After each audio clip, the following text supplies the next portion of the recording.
சமீப காலமாக திரைப்பட நட்சத்திரங்கள் கலந்து கொள்ளும் திரைப்பட விழாக்களாகட்டும் அல்லது அவர்களுடைய தனிநபர் பேட்டிகளாகட்டும் ஒரு விஷயத்தை கூர்ந்து கவனிச்சா புரியுங்க. ஒரு காட்சி மக்கள் மனதில் இடம்பெறணுங்கிறதுக்காக நிறைய மெனக்கெடுவாங்க. அப்படி மெனக்கெடும் போது அவர்கள் தெரிந்து சொல்கிறார்களா அல்லது தெரியாமல் சொல்கிறார்களான்னு யோசிக்க தெரியல.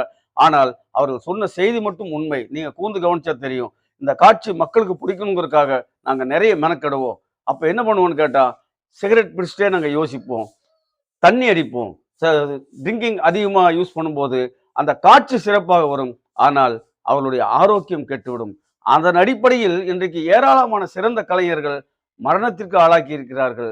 இப்ப சொல்லுவாங்க, அவருடைய மரண நிகழ்ச்சிகள் கலந்து கொண்டு சொல்லும்போது, நல்ல வளரும் கலைஞன், நிறைய திறமைகள் இருக்கு, இன்னும் சாதிக்க வேண்டியது எவ்வளவோ இருக்கு. ஆனா பாருங்க, தவறான இந்த மது பழக்கத்தால் உசுறு போயிடுச்சு. இப்ப குடும்பத்துக்கு ஆதரவா இருந்தவர் இன்னைக்கு இல்லாம போயிட்டாரு. உண்மையிலேயே கஷ்டமா இருக்குங்க அப்படின்னு சொல்லி வருத்தப்படுவாங்க. இன்னொரு பக்கம் இந்த சமுதாயம் சிறந்து விளங்க வேண்டும் என்பதற்காக, இந்த தலைமுறைகள் சிறந்து விளங்க வேண்டும் என்பதற்காக ஆக்கப்பூர்வமான கண்டுபிடிப்புகள் எல்லா துறைகளிலும் இருக்குங்க.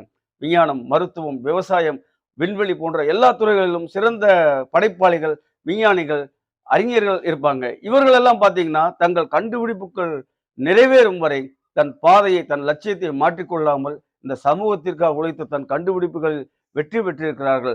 அவர்களும் மெனக்கெட்டிருக்கிறார்கள். எங்கும் மெனக்கெட்டிருக்கிறார்கள். 2 பக்கமும் பணம் இருக்கிறது, புகழ் இருக்கிறது.